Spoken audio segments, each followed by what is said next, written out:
Sea alabado Jesucristo y María su Santísima Madre, bienvenidos a Conservando la Fe. En el programa anterior comencé a tratar un tema sobre los trucos que están usando algunos falsos maestros o malos pastores, podríamos decir, o enemigos internos de la iglesia para cambiar la doctrina o hacer que la doctrina siga ahí, pero que sea irrelevante para la vida de los católicos. Uno de esos trucos es el supuesto desarrollo teológico.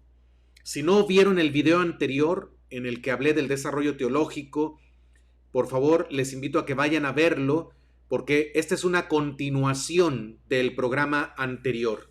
Hay un desarrollo teológico correcto, un entendimiento cada vez más profundo de las verdades reveladas, pero hay un falso desarrollo teológico que consiste más bien en una corrupción del entendimiento de los dogmas católicos. Vayan a ver ese video, por favor. En esta segunda parte de esta serie vamos a hablar de algunos errores que tienen que ver con este desarrollo teológico falso, errores que fueron condenados por la Iglesia en el pasado, pero que ahora se difunden abiertamente. Estos textos del magisterio, los enemigos internos de la iglesia no quieren que los conozcas. Nunca te los van a mencionar. Si se los menciona, se van a burlar de lo que la iglesia dijo en el pasado, lo van a ridiculizar, van a inventar una serie de argumentos para decir que aquello que la iglesia dijo antes ya no vale hoy, o ya no se tiene que entender en sentido literal, o bla, bla, bla. Vamos a leer algunos pasajes, pues, de el magisterio de la iglesia, el magisterio perenne, el magisterio que no cambia. Son textos que se escribieron ya hace años, pero que siguen teniendo un valor magisterial.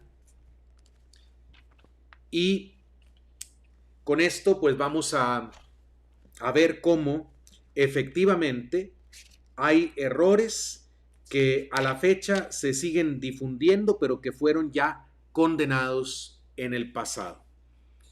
Antes de pasar a leer estos textos, quiero pedirles que me ayuden a que el mensaje de este canal llegue a más personas. Hay unos clics que ustedes pueden dar ahí en su dispositivo, y si ustedes lo hacen, eso yo no lo puedo hacer. Ustedes lo hacen, ustedes mueven los algoritmos de YouTube para que el mensaje llegue a más personas. Si le das un clic al botón que dice suscribirme o suscríbete, es gratuita la suscripción, te recuerdo, no cuesta. Y tú haces con eso que YouTube promueva los contenidos de este canal. Dale un clic al botón. Si ya estás suscrito, está muy bien, gracias. Pero si no lo has hecho, por favor, suscríbete al canal. Dale un like al video, eso es muy importante también. Un clic al botón que tiene el dedo pulgar hacia arriba, porque con eso haces que YouTube promueva el contenido de este video específico. También, si dejas comentarios en este video, haces que YouTube promueva el contenido de este video. Allí lo voy a dejar un poquito en pantalla para que no se les olvide, y por favor denme la mano, porque de esta manera ustedes hacen que pues mi trabajo sea de mayor provecho para otras personas también. Ok, vamos a leer de la Constitución Dogmática Dei Filius, que comenzamos a leer algunos pasajes de esta Constitución en el video anterior que ya les mencioné. Al final de esa Constitución Dogmática, que es uno de los documentos del Concilio Vaticano I, que fue aprobada, publicada en 1870, al final vienen unos cánones en los que se condenan proposiciones erróneas que llevan a perder la fe, a la pérdida de la fe. Por eso la iglesia condena los errores, porque necesitamos conocer la verdad para poder vivir según esa verdad y tener vida eterna. Si estamos confundidos en la manera de pensar, vamos a tener como consecuencia un modo de vivir que no es coherente con la verdad y con lo que Dios nos pide, y por lo tanto no vamos caminando en el camino de la salvación eterna. No voy a leer todas las proposiciones erróneas o heréticas que se condenan aquí, sino algunas que tienen que ver con esto del desarrollo teológico.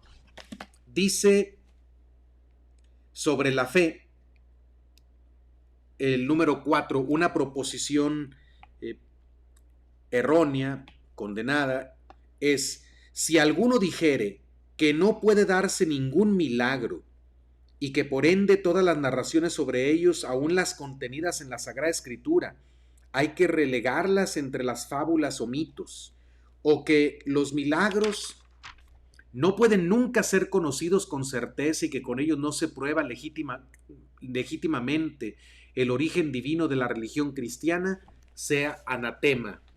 Esto porque hay algunos que al leer la Escritura hoy, todo lo que no les parece que tiene una explicación racional, lo niegan. Dicen, no, eso no ocurrió históricamente. Hay que encontrar una explicación racional. Algo quiso decir el autor, pero no estaba hablando en sentido literal. Jesucristo no multiplicó realmente los panes aquella vez, sino que hizo que todos compartieran el sándwich que ya llevaban, y ese fue el milagro, la convivencia, la fraternidad de todos. Pero no hubo multiplicación física real de los panes. Hay algunos que interpretan así las Escrituras, que no aceptan los milagros, como si Cristo no tuviera poder, como si Cristo no fuera Dios. Y entonces se niegan sus milagros y se buscan otro tipo de explicaciones para decir que lo que cuentan los evangelios no sucedió realmente, sino que en realidad sucedió otra cosa que tiene explicación racional. Otra proposición condenada: si alguno dijere que es igual la condición de los fieles y de aquellos que todavía no han llegado a la única fe verdadera, de suerte que los católicos pueden tener causa justa de poner en duda, suspendido el asentimiento, la fe que hayan recibido bajo el magisterio de la Iglesia, hasta que terminen la demostración científica de la credibilidad y verdad de su fe, sea anatema. O sea, que algunos dicen que realmente los que tenemos el don de la fe no alcanzamos todavía la verdad. Tenemos que estar todavía investigando más. Estamos más o menos en la misma situación de los que todavía no tienen la fe, de los que todavía no conocen la revelación. Y por lo tanto, tenemos una causa justa para poner en duda, suspendiendo el asentimiento, o sea, no aceptando al menos algunas doctrinas que la Iglesia enseña. Dice, hasta que terminen la demostración científica de la credibilidad y verdad de su fe.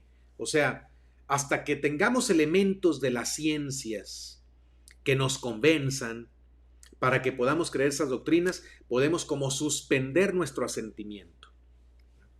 Si algo no me convence o no me parece que tal afirmación doctrinal es muy coherente con las ciencias humanas, entonces suspendo mi asentimiento, como que lo dejo ahí en stand-by, hasta que las ciencias me den razones para creer esa doctrina, entonces lo voy a creer.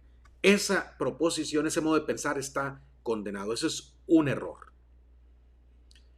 Es importante traer a la memoria ese error condenado por la Iglesia, porque hay algunos que hoy pareciera que, sobre todo en cuestiones morales y muy específicamente en cuestiones de moral sexual,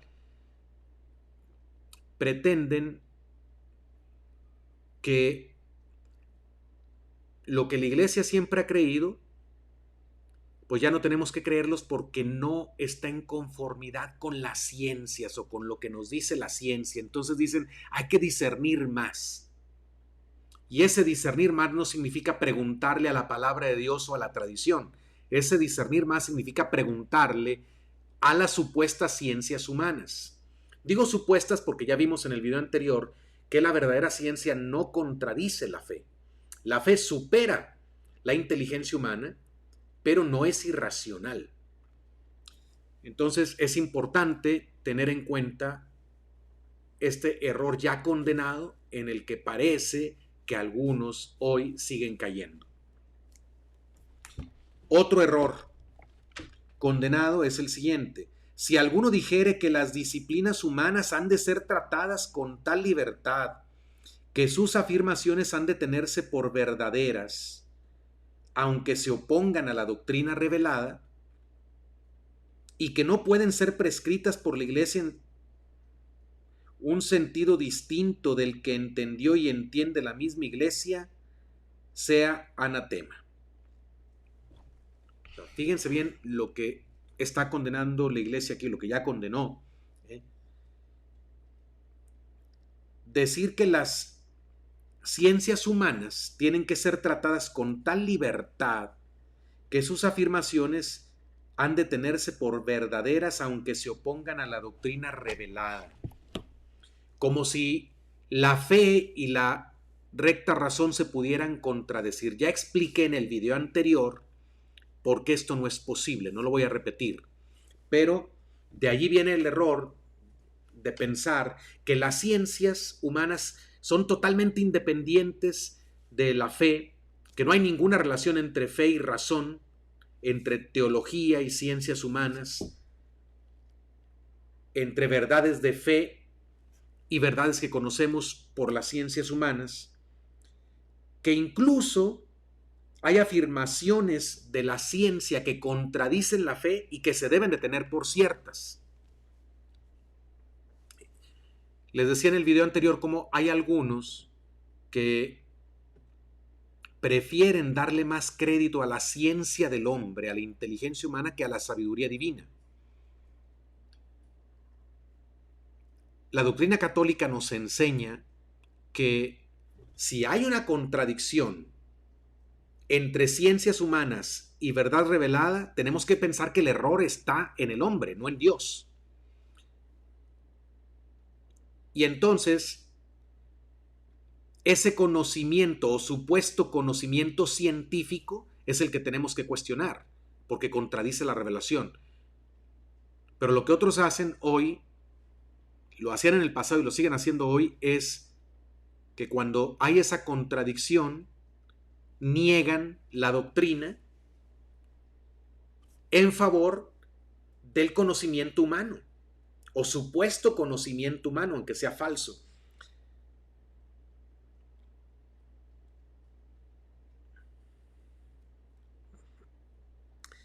Siguiente error: si alguno dijere que puede suceder que según el progreso de la ciencia haya que atribuir alguna vez a los dogmas propuestos por la Iglesia un sentido distinto del que entendió y entiende la misma Iglesia, sea anatema.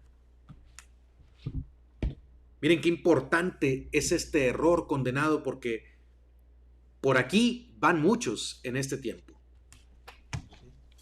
Vuelvo a leer: si alguno dijere que puede suceder que según el progreso de la ciencia haya que atribuir alguna vez a los dogmas propuestos por la Iglesia un sentido distinto. Hay un cardenal que públicamente ha dicho que tenemos que cambiar nuestra postura, o la doctrina, más bien, no nuestra postura, la doctrina católica sobre los actos homosexuales, porque ya no corresponde con lo que las ciencias de hoy nos dicen. Ahí está un ejemplo de este error que ya desde 1870, al menos, está formalmente condenado por la Iglesia Católica. No podemos cambiar la interpretación de los dogmas cambiar la interpretación de la moral solamente porque algunas ciencias de hoy o algunos supuestos científicos o algunas corrientes supuestamente científicas contradicen la revelación.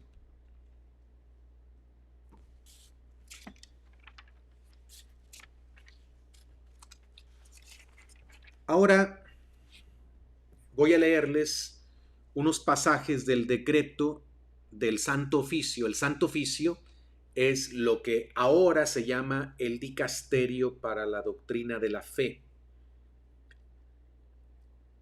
Se llamó antes Santo Oficio porque efectivamente la tarea que tiene esta oficina del Vaticano, este dicasterio, es un oficio santo, que es ayudar al Santo Padre, al Papa, a conservar la pureza de la fe, a conservar íntegro el depósito de la fe.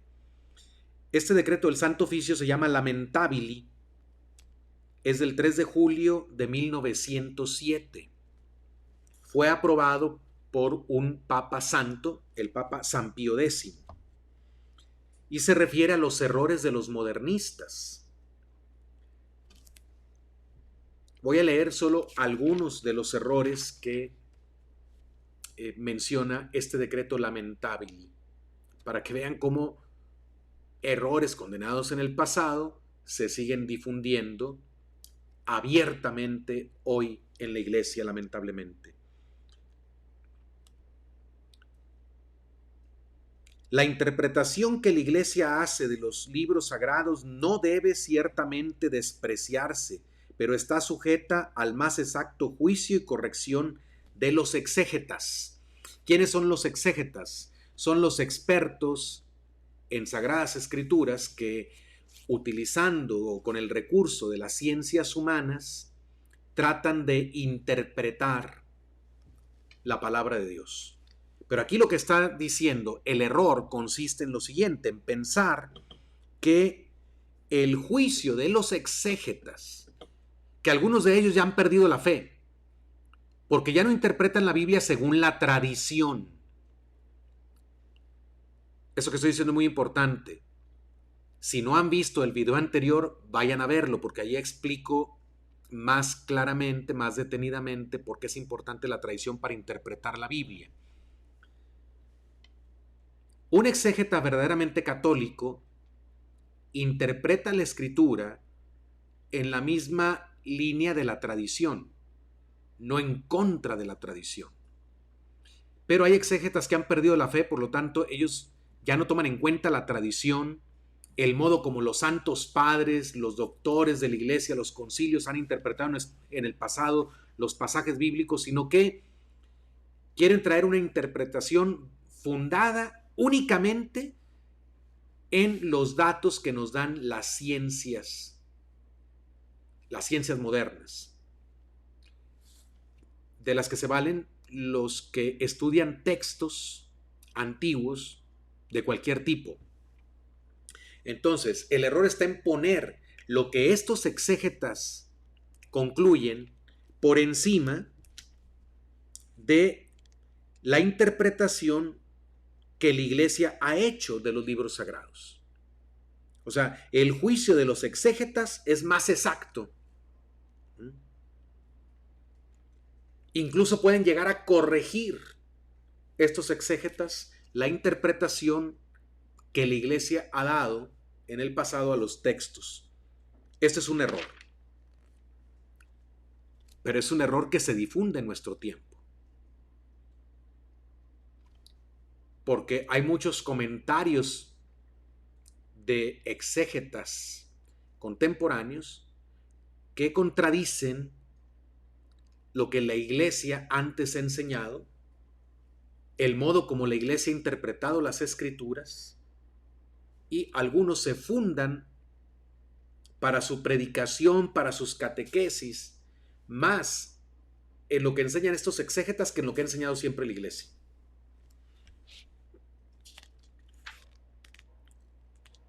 Otro error. En muchas narraciones, los evangelistas no tanto refirieron lo que es verdad, cuanto lo que creyeron más provechoso para los lectores, aunque fuera falso. O sea, quiere decir que los evangelistas no eran tan santos.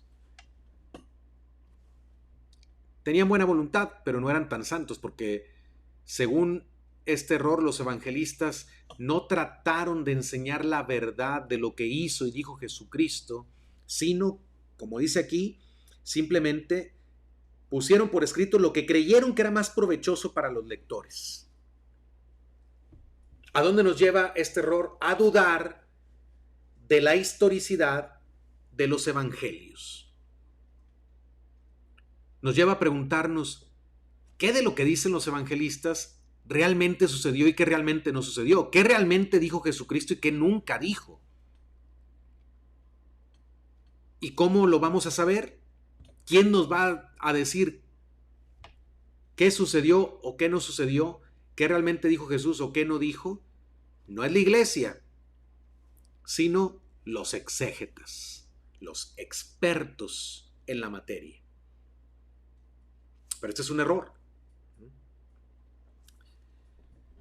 Quien se trague este error, pues ya lee la Biblia de una manera distinta. Ya no lee la palabra de Dios en un modo católico, sino que lee la palabra de Dios buscando o pensando en ¿será cierto o no será cierto lo que estoy leyendo? ¿Habrá ocurrido o no habrá ocurrido? ¿Lo habrá dicho el Señor o habrá sido un invento del que escribió el Evangelio? Imagínense qué peligroso es esto, porque eso nos puede llevar a errores gravísimos en cuestión doctrinal. Muchas gracias por haberse suscrito, por haberle dado like. Muchas gracias por apoyarme de esta manera. Ahora les pongo en pantalla, para aquellos que prefieran los archivos de audio, el podcast de audio, les pongo en pantalla las plataformas en donde pueden encontrar Conservando la Fe y ahí están los audios de todos nuestros programas. Siguiente error. Los dogmas que la Iglesia presenta como revelados no son verdades bajadas del cielo, sino una interpretación de hechos religiosos que la mente humana se elaboró con trabajoso esfuerzo. Este error es muy peligroso. Vamos a tratar de entender los dogmas. ¿Qué son los dogmas? Las verdades de fe que la Iglesia nos propone para ser creídas, que la Iglesia de Jesucristo nos dice, esto es verdad revelada por Dios. No son afirmaciones que la Iglesia se inventa. No es que la Iglesia vaya inventando los dogmas. La Iglesia nos propone las definiciones dogmáticas porque expresan la verdad revelada que la Iglesia ha recibido y que tiene la misión de custodiar y de predicarnos y de predicar a todos los hombres. Pero según este error, estos dogmas no son realmente verdades reveladas, a eso se refiere, no son verdades bajadas del cielo, sino que son una interpretación de hechos religiosos que la mente humana se elaboró con trabajoso esfuerzo. Es lo que los hombres han interpretado de ciertos hechos. Por tanto, si no es una verdad revelada el dogma y es una interpretación humana, esa interpretación siempre puede cambiar. Entonces siempre tenemos que estar interpretando y reinterpretando las doctrinas católicas. Eso tiene que ver con otro truco que usan los enemigos internos de la Iglesia para cambiar la doctrina o para hacerla irrelevante, que es el discernimiento. De eso hablaremos con el padre Raúl Sánchez en otro video. Él ya está invitado, estén pendientes. Pero esto de que hay que discernir, para todo hay que hacer un discernimiento. Hoy esta conducta es pecado. No, hagamos un discernimiento. No leas el catecismo, no repitas lo que dice la palabra de Dios, no repitas lo que los santos han dicho. No. Hay que hacer un discernimiento. ¿Y qué significa ese discernimiento muchas veces es busquemos razones para negar lo que la iglesia dijo en el pasado. O para decir que lo que la iglesia dijo en el pasado hoy ya no vale. O que ya no se tiene que aplicar literalmente. En el fondo es busquemos razones para decirle al pecador que puede seguir pecando y estar en paz con Dios. Ese es el modo como muchos enemigos internos de la iglesia usan la palabra discernimiento, pero hablaremos en otro momento de esto. Otro error. Los dogmas de fe deben retenerse solamente según el sentido práctico, esto es, como norma preceptiva del obrar, mas no como norma de fe. Esta es una visión pragmatista de los dogmas. Los dogmas realmente no expresan verdades que tenemos que creer, sino que son como guías para nuestra conducta. Como guías. Por lo tanto, los dogmas pueden cambiar. Porque tienen un sentido práctico. Tienen que ver con la vida nada más, pero no con verdades que podemos conocer por nuestra inteligencia, que debemos creer y aceptar.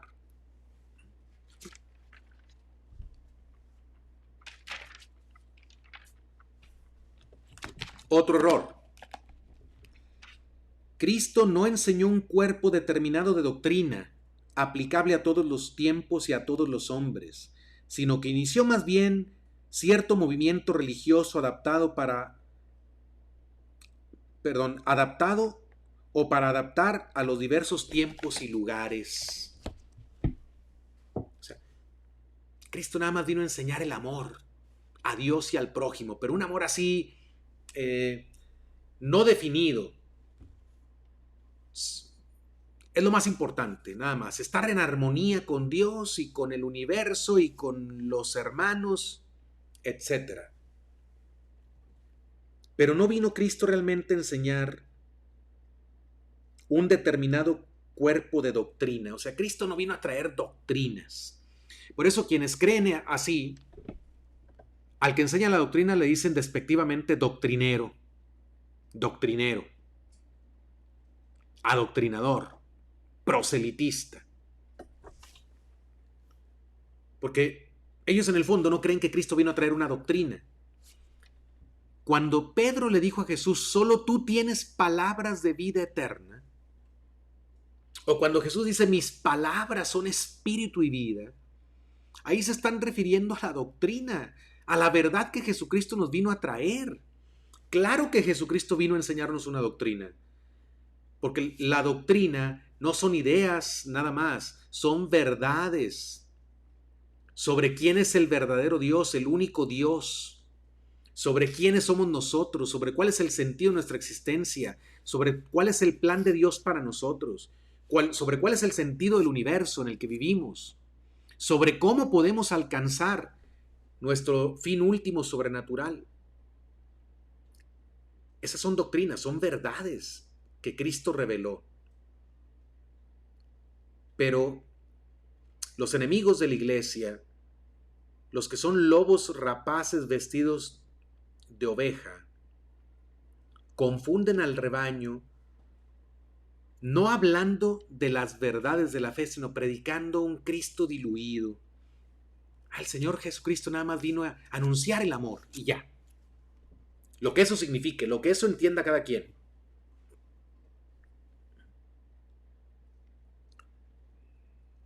Nada más vino a iniciar un movimiento religioso adaptado o para adaptar a los diversos tiempos y lugares.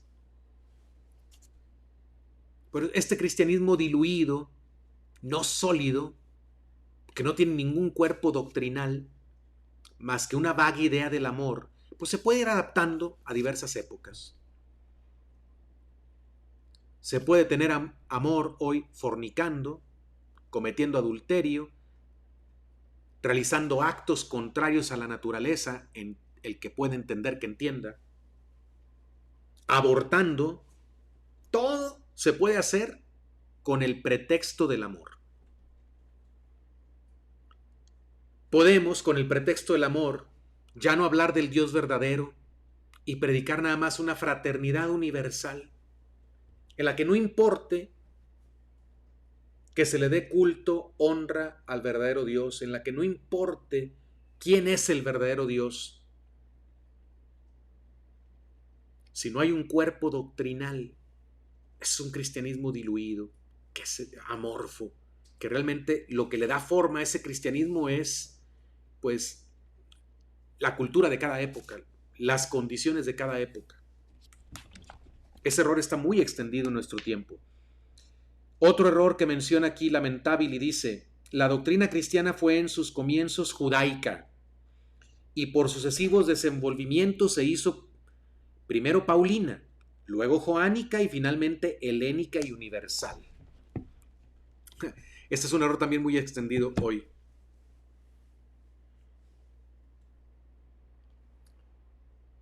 Algunos dicen: fue Pablo el que metió un montón de reglas al cristianismo. Cristo no tenía tantas reglas en realidad. Cristo predicó nada más el amor.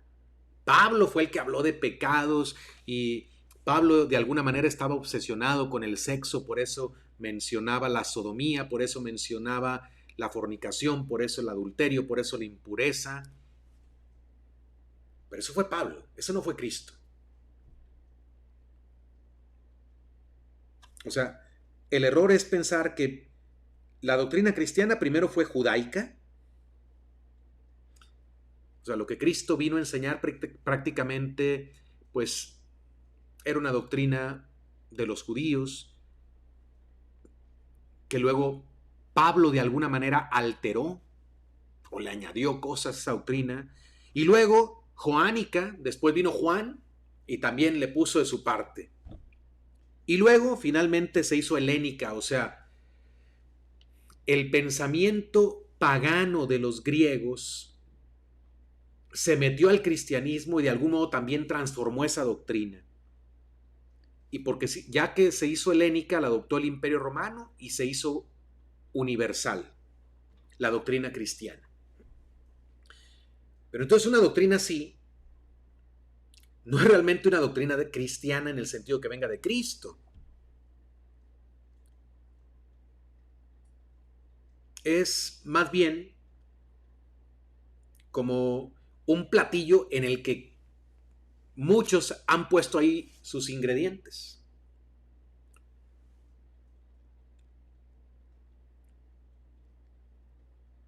Pero este error, como les digo, pues está también muy extendido. Eso de que Pablo,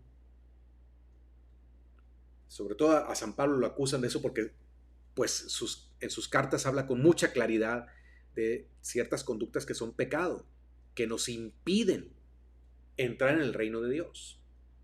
Y los que quieren un catolicismo diluido, un cristianismo diluido, amorfo, al gusto del hombre de cada época, pues claro que no les gusta leer esos pasajes y prefieren inventarse en su cabeza razones para decir: eso no es verdad, eso no es Cristo, ese es Pablo, no es Cristo. Pero la iglesia cree, desde los padres, la iglesia cree lo siguiente: toda la escritura habla de Cristo y Cristo habla en toda la escritura. Y si la Sagrada Escritura es inspirada por el Espíritu Santo, entonces no es Pablo el que nos pone sus ideas. No es Pablo el que nos pone sus ideas, sino es Dios el que ha inspirado la Escritura. Siguiente error. La iglesia se muestra incapaz de defender eficazmente la moral evangélica, pues obstinadamente se apega a doctrinas inmutables que no pueden conciliarse con los progresos modernos. Fíjense cuál es el error. La iglesia se obstina. O sea, la necia es la iglesia, no son los hombres. No son los hombres del mundo, los hombres sin Dios.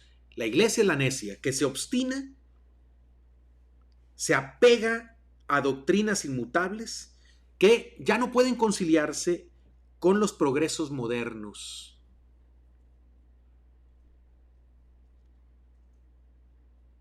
Entonces, por lo tanto, la Iglesia queda incapaz de defender la doctrina moral evangélica. O sea, la Iglesia no es creíble para enseñarnos el Evangelio. ¿Por qué? Por aferrada, por necia, por amachada. Este es un error gravísimo, y que lo crea gente dentro de la Iglesia es más grave todavía. Que nos acusen de eso los que están fuera de la Iglesia, ok, lo podemos tolerar de algún modo, pero qué duro es que haya gente dentro de la Iglesia que asuma este error.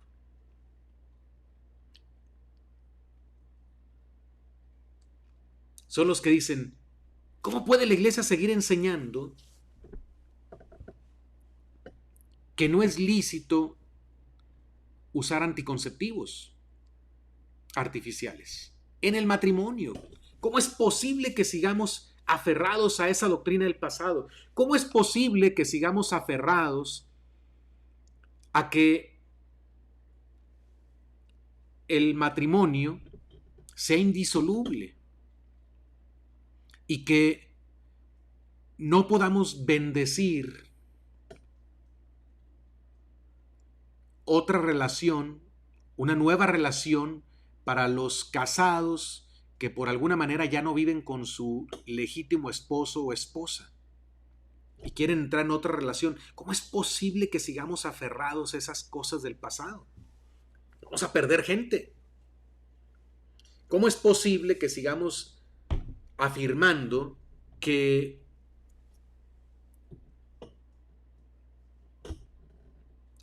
ciertas relaciones románticas de gente del abecedario son pecado o contrarias a la voluntad de Dios?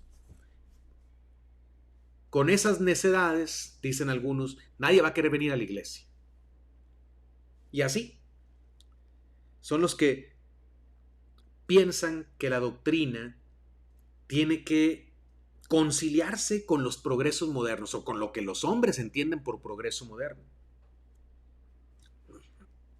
Siguiente error. El catolicismo actual no puede conciliarse con la verdadera ciencia si no se transforma en un cristianismo no dogmático, es decir, en protestantismo amplio y liberal. ¿Sí? Ese es un error también gravísimo, que muchos ya se tragaron.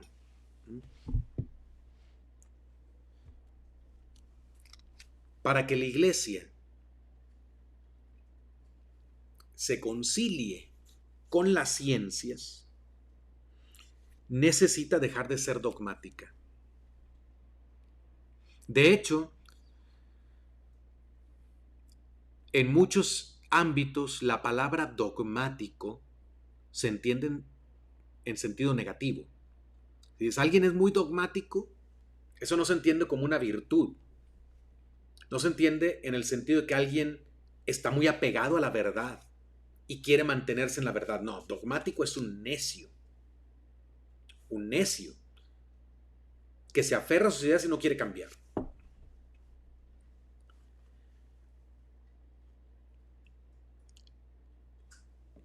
Pero esto ha causado mucho daño.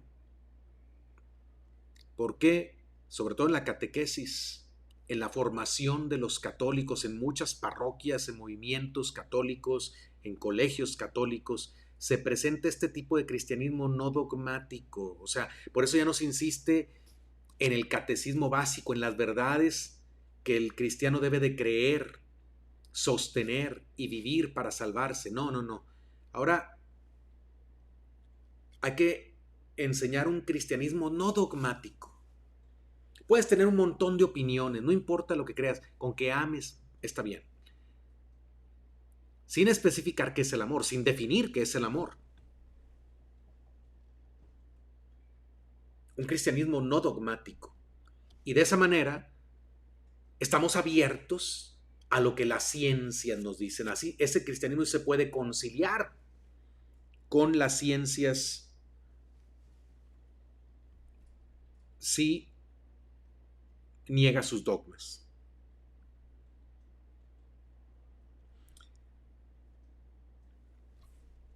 Estos y otros errores, aquí en el Lamentabili enumera 65 errores, yo solo leí algunos. Todo esto lo confirma el Santo Padre, en este caso San Pío X. Dice así: su santidad aprobó y confirmó el decreto de los eminentísimos padres y mandó que todas y cada una de las proposiciones arriba enumeradas fueran por todos tenidas como reprobadas y proscritas. Eso por lo que toca al decreto Lamentabili. Luego, del mismo Papa San Pío X es la encíclica Pascendi Dominici Gregis, del mismo año, de hecho, que el decreto Lamentabili. Permítanme ver si aquí encuentro. Sí. Es del 8 de septiembre de 1907, la encíclica Pascendi Dominici Gregis, y ahí se habla extensamente de los errores modernistas. No voy a mencionar todos los errores, solo voy a mencionar algunos que tienen que ver con este tema del falso desarrollo teológico. Pero van a ver cómo son errores ya condenados en el pasado que se siguen difundiendo ampliamente hoy. Antes de leer esos textos de la encíclica Pascendi, les pongo en pantalla las redes sociales a través de las cuales nos pueden seguir. Les invito a que se unan a nuestro canal en Telegram.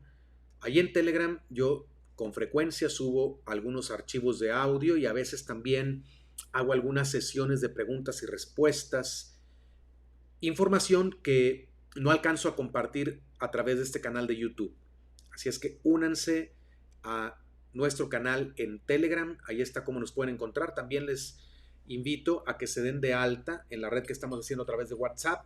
De manera especial estoy invitando a los que quieran formar parte de una red de familias católicas, familias conservando la fe. Es algo informal, no es ningún movimiento formal ni nada de eso, más bien es una red de amigos católicos que queremos apoyarnos mutuamente en mantener nuestras familias firmes en la fe y que todos vayamos caminando por el camino de la vida eterna. Quien está interesado en formar parte de la red de familias o darse de alta para recibir notificaciones de nuestros videos, pues mande un mensaje al número de WhatsApp que aparece en pantalla. Vamos a la Pascendi Dominici Gregis. Un error que menciona es este: el dogma nace de cierto impulso o necesidad por la que el creyente trabaja en sus propios pensamientos, a fin de ilustrar más su conciencia y la de los otros. Este trabajo se ordena todo a penetrar y pulir la primitiva fórmula de la inteligencia, no ciertamente en sí misma según su desenvolvimiento lógico, sino según sus circunstancias, o según ellos dicen con menos claridad, vitalmente. De ahí resulta, como ya insinuamos, que en torno a la fórmula primitiva se van formando poco a poco otras secundarias, que juntándose en un cuerpo construcción de doctrina, al ser aprobadas por el magisterio público como expresión de la conciencia común, se llaman dogmas. Del dogma hay que separar cuidadosamente las especulaciones de los teólogos. Este es un error. Está muy largo, vamos a explicar. Los modernistas, que están infectados por la mala filosofía moderna, quieren de algún modo conciliar la filosofía agnóstica o atea con el cristianismo. O sea, ellos dicen que creen en Dios, pero en realidad han perdido la fe sobrenatural, tienen una fe natural. Y ellos piensan que los dogmas tienen su explicación en el interior del individuo, porque para ellos la revelación es una cosa inmanente, es algo que sucede dentro del individuo, como un sentimiento religioso que tiene que ponerse en palabras, y al tratar de ponerse en palabras se van elaborando fórmulas que luego pasan a ser dogmas. Por eso dice: nace de cierto impulso o necesidad por la que el creyente trabaja en sus propios pensamientos. O sea, los dogmas no son verdades reveladas que alguien externo a nosotros, que en este caso es Dios, nos ha dicho o que la iglesia nos propone, no. Los dogmas surgen en el interior de las personas que tienen este sentimiento religioso y que quieren como expresar en palabras, ¿m? Trabajan en sus propios pensamientos a fin de ilustrar más su conciencia y la de los otros. O sea, comienza dentro del individuo y luego los individuos empiezan a compartir de algún modo lo que sienten. Les suena familiar esto de vamos compartiendo qué sentimos, cómo lo ves tú, cómo lo veo yo, etcétera. Y así se trata de llegar a una explicación, a un consenso de lo que todos piensan. ¿Les suena familiar? Este trabajo se ordena todo a penetrar y pulir la primitiva fórmula de la inteligencia. No ciertamente en sí misma según su desenvolvimiento lógico, sino según sus circunstancias, o según dicen ellos con menos claridad, vitalmente. O sea, el dogma no tiene una secuencia lógica.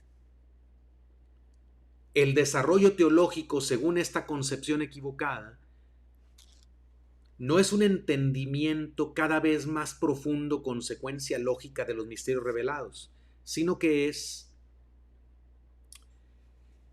un entendimiento del sentimiento religioso, personal y común, pero según las circunstancias o según la experiencia vital. O sea, el dogma debe de amoldarse a las circunstancias o a la vida.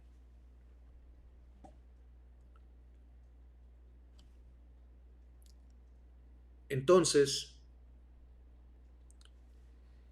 no es que un Dios verdadero nos haya revelado doctrinas, verdades que tenemos que custodiar, profundizar, vivir y transmitir en un modo íntegro, sino que los dogmas pueden ir cambiando porque son la expresión de nuestro sentimiento religioso, personal y comunitario, que va cambiando según las circunstancias de la vida. Entonces, si algunas definiciones dogmáticas del pasado ya no se amoldan a la vida de la gente de hoy, hay que cambiar esos dogmas. Se dice, ya no responde a las necesidades del hombre de hoy. Ese ya no responde a las necesidades del hombre de hoy. No es real. Es una forma de decir, ya los hombres no vivimos hoy según lo que la iglesia ha enseñado siempre que se tiene que vivir. Por lo tanto, hay que cambiar esos dogmas. En lugar de adaptar o decirle al hombre de hoy que tiene que adaptar su conducta a la verdad perenne revelada por Cristo, estos enemigos de la iglesia que están dentro de ella enseñan que hay que cambiar la doctrina para que se amolde al modo de vida de los hombres de hoy. Continúo leyendo. De ahí resulta, como ya insinuamos, que en torno a la fórmula primitiva se van formando poco a poco otras secundarias que, juntándose en un cuerpo construcción de doctrina, al ser aprobadas por el magisterio público como expresión de la conciencia común, se llaman dogmas. O sea, el magisterio no tiene la función de enseñarnos una doctrina revelada, perenne,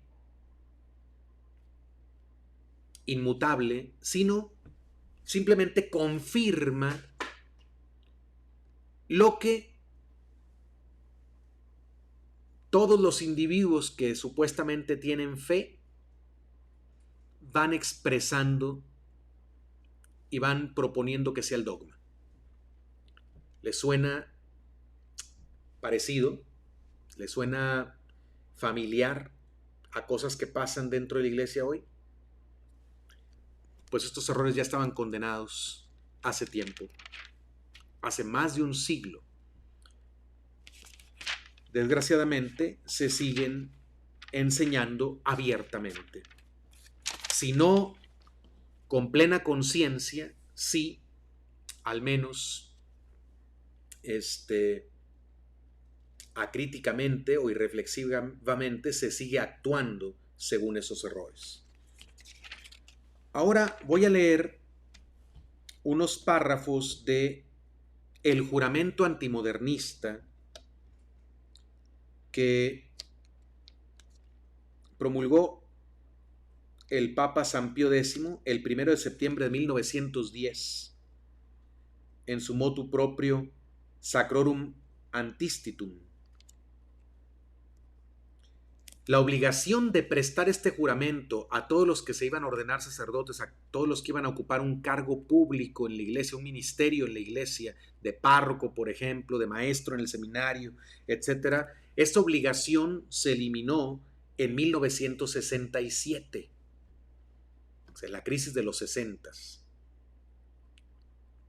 Ya nos podemos imaginar por qué dijeron ya no hay que hacer este juramento antimodernista. Obviamente porque les interesaba quitar este muro de contención que guardaba el depósito de la fe para poder introducir los errores que querían meter o los cambios en la doctrina o en la constitución de la iglesia que ellos querían meter.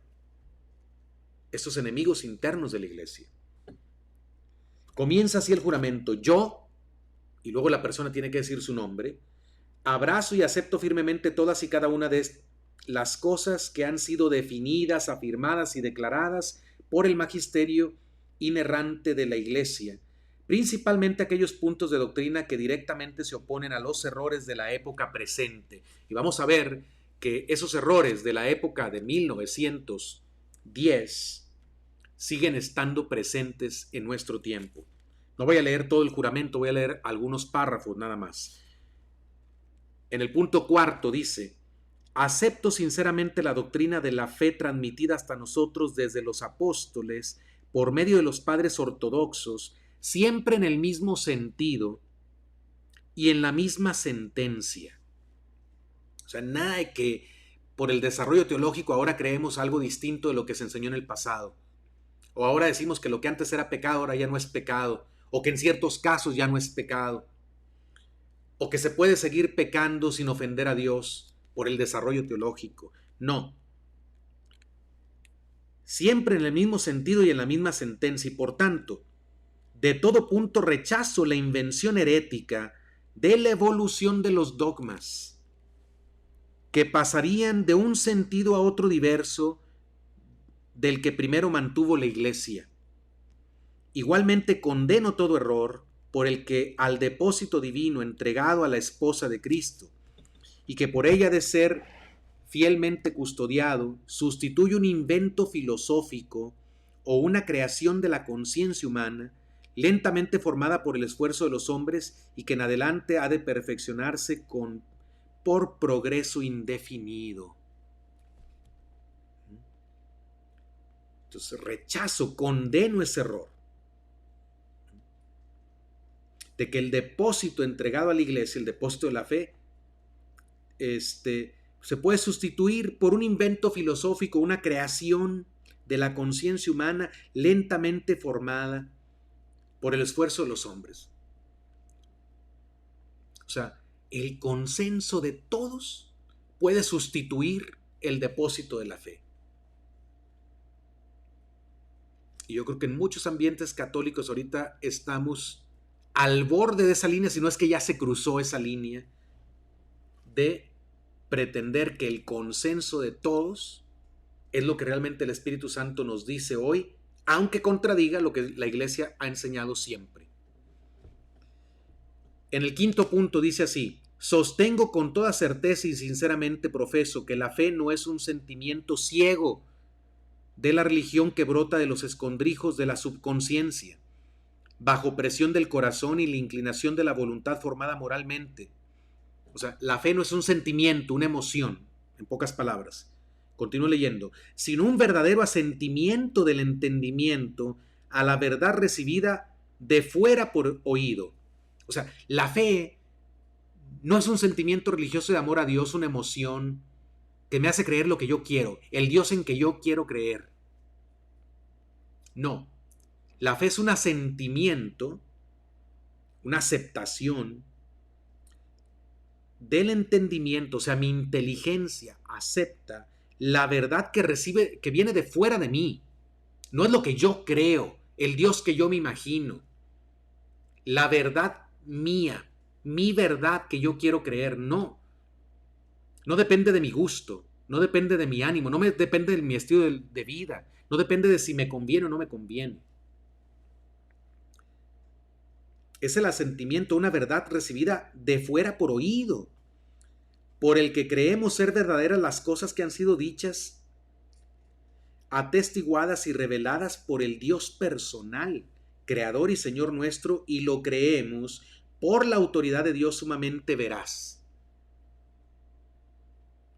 O sea, creemos una verdad que no depende de nosotros, que viene de fuera, que se nos ha predicado, que es doctrina que Dios ha revelado. Y no la creemos porque me convence o no me convence, me conviene o no me conviene. No, la creo simplemente porque viene de Dios. Por medio de la iglesia, obviamente. Porque a ninguno de nosotros se nos aparece Cristo, como se le apareció a San Pablo, para evangelizarnos y catequizarnos. Es la iglesia que tiene una doctrina perenne, la que nos evangeliza y nos catequiza. Más adelante dice así: condeno y rechazo también la sentencia de aquellos que dicen que el cristiano erudito se reviste de doble personalidad, una de creyente y otra de historiador, como si fuera lícito al historiador sostener lo que contradice a la fe del creyente, o sentar premisas de las que se siga que los dogmas son falsos y dudosos, con tal de que estos no se nieguen directamente. Hay unas palabras del Señor en el Evangelio que dice: gracias, Padre, porque has revelado estas cosas a los sencillos, a la gente sencilla, porque las has ocultado de los sabios y entendidos y las has revelado a la gente sencilla. ¿Por qué? Porque la gente que tiene el corazón humilde y sencillo está más dispuesta a creer, a dejarse enseñar por Dios y por la iglesia. El soberbio no. El soberbio no quiere enseñar, el soberbio quiere ser maestro. Quiere entenderlo todo. Quiere incluso interpretarlo todo. Quiere juzgarlo todo. Por eso algunos quieren combinar el creyente, y aquí dice el historiador, en este caso, digamos, el científico. Y entonces esa gente que cree que tiene mucho conocimiento teológico, que está muy preparada, que tiene mucho conocimiento científico, se siente con la autoridad o el conocimiento suficiente para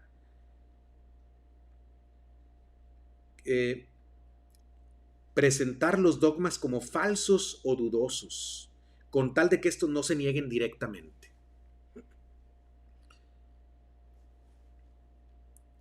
O sea que se cuestiona la doctrina.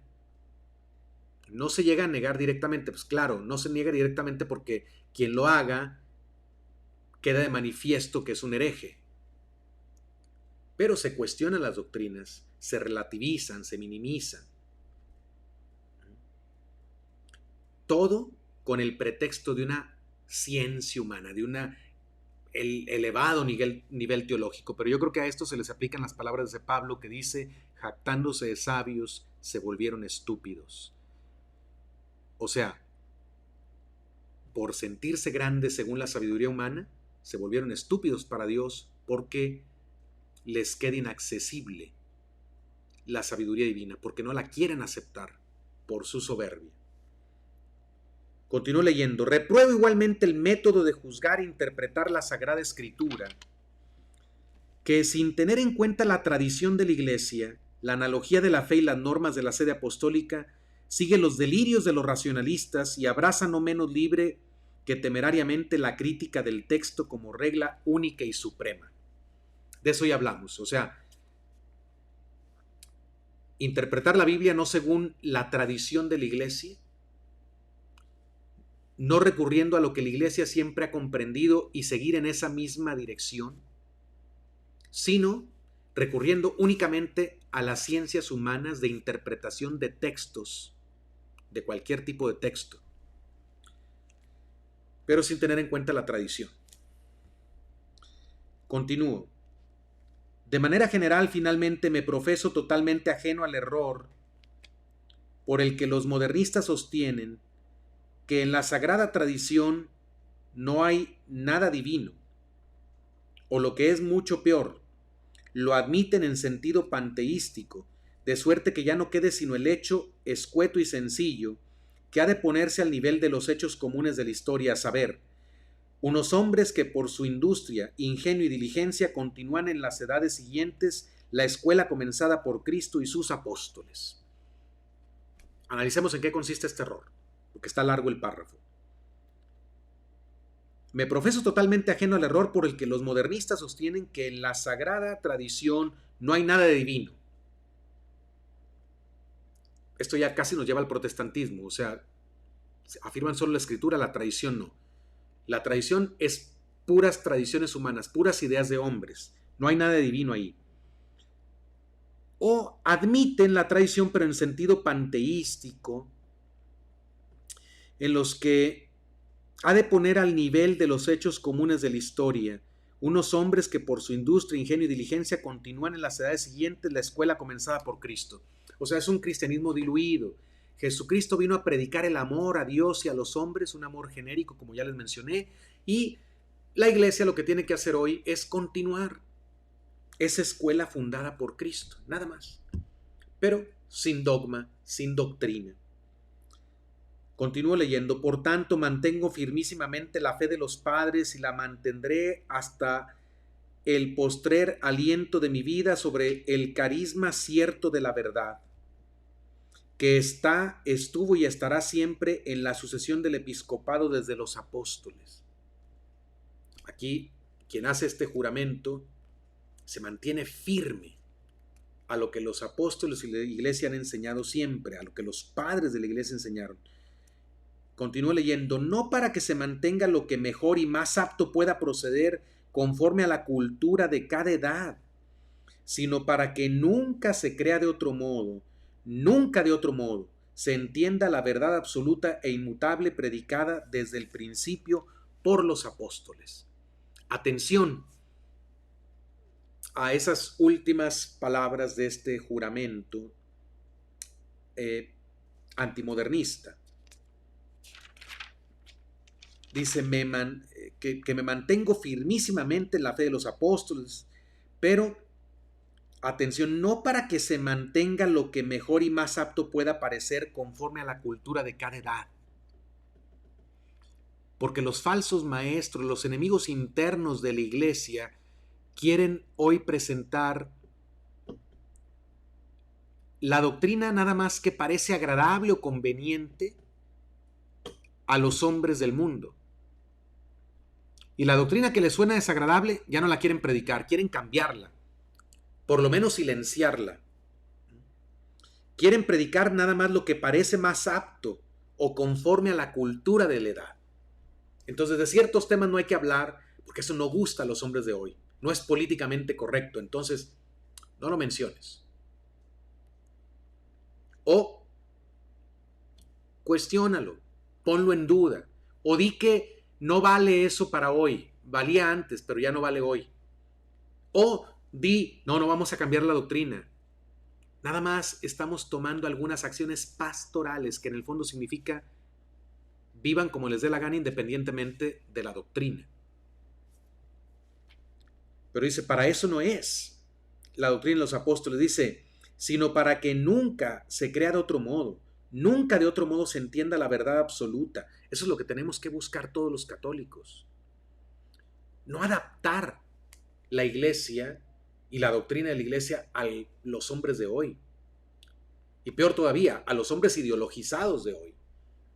Tal vez el hombre de hoy sea el más ideologizado de toda la historia. Tenemos un montón de ideologías que brotan del posmodernismo. La ideología de género, el ecologismo y un montón de ideologías, el feminismo. Bueno, a esta gente plagada de ideologías, los falsos maestros quieren adaptarle el evangelio para que le suene agradable, para que le suene atractivo, pero para eso hay que traicionar a Jesucristo. Hay que corromper el mensaje que la Iglesia siempre ha enseñado. Pero no, nosotros debemos de buscar que nunca de otro modo se entienda la verdad absoluta e inmutable, predicada desde el principio por los apóstoles. Creemos una verdad que es absoluta, que es inmutable.